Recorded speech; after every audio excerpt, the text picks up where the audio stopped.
She was the pianist in King Oliver's band when Louis Armstrong walked in for his first rehearsal. She watched him unpack his cornet, tune up, wait his turn. When he played, she stopped playing. After the rehearsal, Lil Hardin asked the musicians around her who the new man was. Someone said his name. She filed it away. She had just heard something she wasn't going to forget. What happened between Lil Hardin and Louis Armstrong over the next several years is one of the most consequential partnerships in the history of American music, and one of the least celebrated. Not because it was secret, because the person who did the most to shape the career of Louis Armstrong was a woman, and women who shaped the careers of famous men have a long history of being filed away in the footnotes. Lil Hardin arrived in Chicago in 1918 from Memphis, Tennessee. She had studied music at Fisk University, a formidable musical education at a time when formal training was rare in jazz. She was a skilled pianist, a trained arranger, someone who understood music theoretically as well as intuitively. When she joined King Oliver's Creole Jazz Band as the regular pianist, she was already one of the more technically accomplished musicians in the room. She was also, very quickly, one of the most commercially aware. She understood what the band had and what it lacked. She understood the economics of the entertainment world they were operating in. She understood, when Louis Armstrong arrived from New Orleans in 1922, exactly what she was hearing. Not just a good musician, but a musician whose abilities were of a categorically different order from anyone else in that room, including Oliver. Oliver knew it too. That was the problem. Oliver had sent for Armstrong because he wanted him close. Close enough to benefit from, controlled enough not to threaten. He gave Armstrong the second cornet chair, which put him in the band without putting him in front of it. It was a smart arrangement for Oliver. It was a constraining one for Armstrong. Lil Hardin saw this clearly. She also saw that Armstrong himself did not fully see it. He admired Oliver deeply. Oliver was a father figure, a mentor, the man who had first told him he had something worth developing. Leaving him felt like ingratitude. Staying meant limiting himself to what Oliver's concept of the band allowed. Lil Hardin started talking to Louis Armstrong about what he was. Not in abstract terms, in specific ones. She described what she heard when he played. She compared it to what the others in the band were producing. She said, and there are accounts of her saying this in roughly these terms, that he was the best musician in that room, that Oliver knew it, and that Oliver had arranged things specifically to keep it from becoming visible. Armstrong resisted, not because he thought she was wrong exactly, because the alternative she was describing, leave Oliver, form his own band, step into the front of a room instead of the side of it, required a kind of self-belief that he had not yet fully assembled. He had the talent. He did not yet have the certainty that the talent was enough. Lil Hardin spent months making the argument. Not constantly, she was not a nag, and Armstrong was not the kind of man who responded well to pressure. She found the right moments.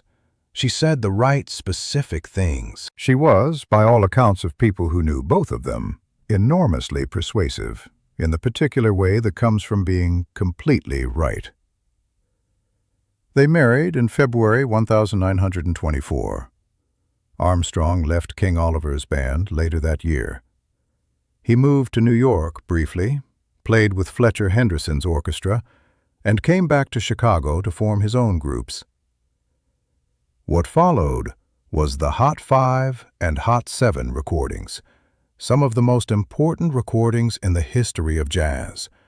Between 1925 and 1928, Louis Armstrong and his small groups recorded a sequence of sessions that remain essential listening a century later. They documented Armstrong at the peak of his early power, freed from the constraint of a band structure designed to contain him, playing as the front and the center and the full expressive purpose of everything around him.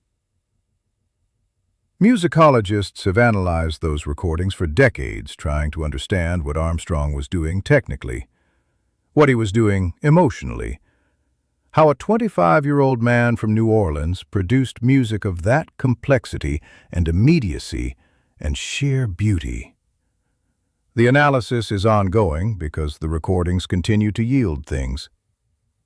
Lil Hardin arranged many of those sessions.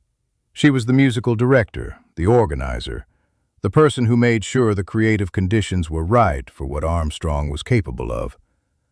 She wrote compositions that appeared on the records. She was in the room making decisions. She was not a passive observer of a genius in action. She was a working partner whose contribution was woven into the fabric of what was produced. Their marriage did not last.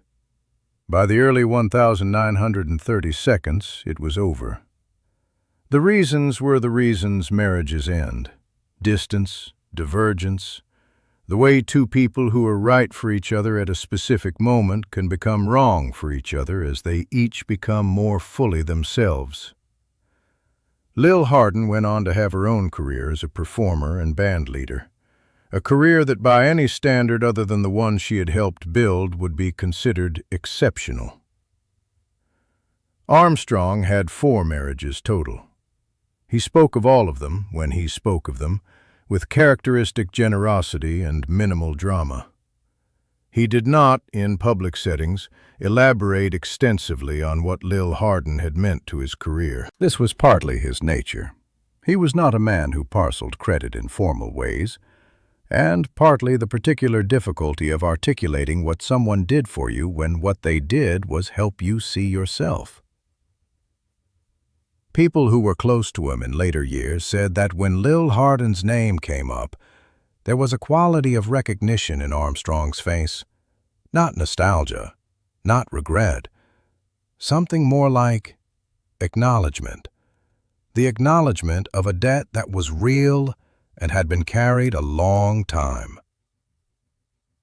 Lil Hardin Armstrong died on August 27, 1971, less than 2 months after Louis Armstrong.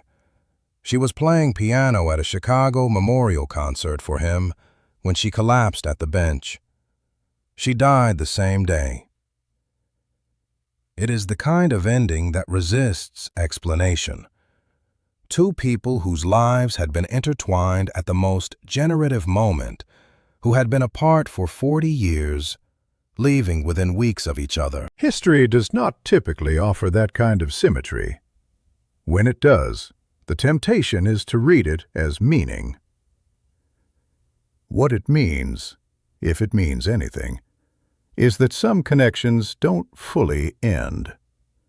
That the woman who sat in a rehearsal room in Chicago in 1922 and stopped playing when she heard Louis Armstrong play, who then spent years making sure he understood what she had heard, was woven into his story so completely that the 2 of them could not quite be separated, even at the end. She heard him first. She told him what he was. The Hot 5 recordings exist because she did.